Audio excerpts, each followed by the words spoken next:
अस्सलामु अलैकुम वरहमतुल्लाहि ताला वबरकातुहू। दोस्तों, मैं उम्मीद करता हूँ कि आप सब खैर-ओ-आफ़ियत से होंगे। दोस्तों, मैं आपके लिए मुफ्ती सलमान अज़हरी का बयान लेकर आया हूँ, शब आशूरा के हवाले से। 10 मुहर्रम में ये अमल ज़रूर करें, इंशाअल्लाह ताला आपकी ज़िंदगी बदल जाएगी। तो दोस्तों, बिना किसी देरी के बयान को शुरू करते हैं। अगर आप हमारे चैनल पर नए हैं, चैनल को सब्सक्राइब एंड वीडियो को लाइक ज़रूर करें। बयान मुकम्मल ज़रूर सुन। अल्लाह के नबी सल्लल्लाहु तआला अलैहि वसल्लम ने इस हुर्मत वाले महीने की फजीलत भी बयान फरमाई। और इस मुहर्रम में हजरत हफ्सा रदी अल्लाह तआला अन्हा जो हुजूर की ज़ौजा हैं, वो फरमाती हैं रसूल पाक सल्लल्लाहु तआला अलैहि वसल्लम 4 अमल जिंदगी में कभी तर्क नहीं करते थे, छोड़ते नहीं थे। वो क्या है? तो आप फरमाती हैं उनमें से एक आशूरा का रोजा हुजूर कभी नहीं छोड़ते थे। आशूरा का रोजा रसूल पाक सल्लल्लाहु तआला अलैहि वसल्लम कभी तर्क नहीं फरमाते। इसकी बड़ी फजीलत है। ये आशूरा क्या है? 10वीं मुहर्रम के दिन को आशूरा कहा जाता है। बड़ा तारीखी दिन है। और बल्कि अल्लाह के नबी सल्लल्लाहु अलैहि वसल्लम ने यह भी फरमाया, क़यामत भी इसी दिन को आने वाली है। 10 मुहर्रमुल हराम होगी और जुमा का दिन ही होगा, जिस दिन सूर फूंका जाएगा और पूरी दुनिया फना कर दी जाएगी और क़यामत का मंजर कायम हो जाएगा। आशूरा का दिन आता है तो ऐ मोमिनो, सब के सब अल्लाह की बारगाह में दौड़ आ जाओ, इबादत के लिए लग जाओ। और उस दिन ये याद करना चाहिए कि यही वो दिन होगा जब हमें बारगाह रब्बुल इज्जत में खड़ा किया जाएगा। अव्वलीन से लेकर आखिरीन तक जितने भी पैदा हुए इस रोए जमीन पर, सबको उठाया जाएगा, हिसाब व किताब होगा। और वो 50,000 साल के बराबर का एक दिन होगा। उस दिन को याद करके आशूरा का एहतमाम करना जरूरी है। आशूरा में तो वैसी यादगारें बहुत हैं। आदम अलैहिस्सलाम के मुतालिक उनकी तौबा उसी दिन कबूल हुई। नूह अलैहिस्सलाम की कौम पर जो अजाब आया था तूफान का, वो तूफान नूह से कश्ती को जब नजात मिली नूह अलैहिस्सलाम की, वो भी आशूरा का दिन था। सैयदना यूनुस अलैहिस्सलाम को मछली के पेट से बाहर निकाला गया, वो भी आशूरा का दिन था। मूसा अलैहिस्सलाम को फिरौन से नजात दी गई, फिरौन गर्क हो गया, पानी में डुबो दिया गया, वो भी आशूरा का दिन था। बहुत सारी इस तरह की तारीखी चीजें आशूरा के दिन। लेकिन ये सारी तारीखों पर एक तारीख गालिब आ जाती है, वो रसूलुल्लाह के नवासे की कुर्बानी का दिन, इसलिए कि वो पूरी उम्मत को हिला देने वाला हादसा है। नबी आखिर ज़मां सल्लल्लाहु तआला अलैहि वसल्लम ने अपने उस लख्ते जिगर को, अपने उस नूरे नजर को, जिसके लिए अपने सजदे लंबे कर दिया करते थे। जानते हैं आप, हुजूर पाक सल्लल्लाहु अलैहि वसल्लम के एक बेटे थे हजरत इब्राहिम, और ये उसी जमाने के हैं जब हजरत इमाम हुसैन भी पैदा हुए थे और हुजूर की गोद में आपके अपने बेटे भी थे। हुजूर सल्लल्लाहु तआला अलैहि वसल्लम के वो एक ही बेटे हैं जो 6 महीने तक जिंदा रहे। हुजूर सल्लल्लाहु अलैहि वसल्लम अपनी गोद में बिठाकर उन्हें प्यार कर रहे थे और इमाम हुसैन को भी गोद में रखे हुए थे। एक तरफ नवासा है और एक तरफ बेटा है। जिब्राइल अमीन ने आकर के अर्ज किया अल्लाह के नबी सल्लल्लाहु अलैहि वसल्लम से, कहा रब तबारक व तआला की मंशा ये है कि इन दोनों में से आप किसी एक ही को रख सकते। अल्लाह के नबी सल्लल्लाहु अलैहि वसल्लम ने इमाम हुसैन पर अपने बेटे को कुर्बान कर दिया। कहा है जिब्राइल, हुसैन को रहने दो, इसलिए कि ये मेरी आंखों का भी नूर है और फातिमा की आंखों का भी नूर है। फिर चंद ही दिन के बाद हजरत इब्राहिम का इंतकाल हो गया।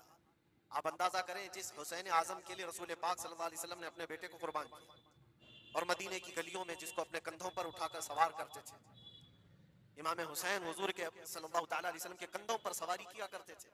दोष नबुव्वत जिनकी सवारी हो, अंदाजा कर सकता है कोई? उस हुसैन आजम के चर्चे मदीने तैयबा में बचपन में ही आम थे। सहाबा इकराम रिज़वानुल्लाहि तआला अलैहिम अजमईन देखते थे, कभी हुजूर सल्लल्लाहु तआला अलैहि वसल्लम मस्जिद नबवी तशरीफ लाते तो ये दोनों शहजादे हुजूर के जुब्बे पर लटके हुए आते थे। कभी हुजूर मिंबर पर खड़े हैं तो एक शहजादा हुजूर के एक कदम को पकड़ा है, दूसरा दूसरे कदम को पकड़ा हुआ है।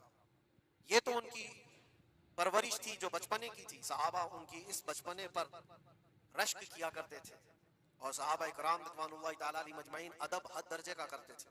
आपको मैं बताऊं, अदब तो ऐसा था अहले बैत अतहार का। इमाम हुसैन की उम्र छोटी सी थी, इमाम हुसैन, और एक जमाना ऐसा था जब हुजूर पाक सल्लल्लाहु अलैहि वसल्लम के विसाल के बाद हजरत अबू बकर का जमाना आया, 2.5 साल आपने खिलाफत की। फिर उसके बाद हजरत उमर का दौरे खिलाफत शुरू हुआ, और हजरत उमर के दौरे खिलाफत को कौन नहीं जानता? ऐसे रोबो दबदबे वाला खलीफा कि लोग उनकी हैबत से कांपते थे, कैसर और किसरा कांप रहे होते थे, बड़ी बड़ी फौजें थर्राती थी उस नाम से, हजरत उमर के नाम से। उनके दौरे खिलाफत में एक बार ऐसा हुआ था कि हजरत उमर के बेटे हैं अब्दुल्ला, और उनका और हजरत इमाम हुसैन का बचपन में कुछ झगड़ा हो गया। छोटी उम्र थी, इमाम हुसैन की भी उम्र छोटी थी, अब्दुल्ला की उम्र भी छोटी थी। दोनों तकरार करते रहे, कुछ ना कुछ बातचीत हुई होगी।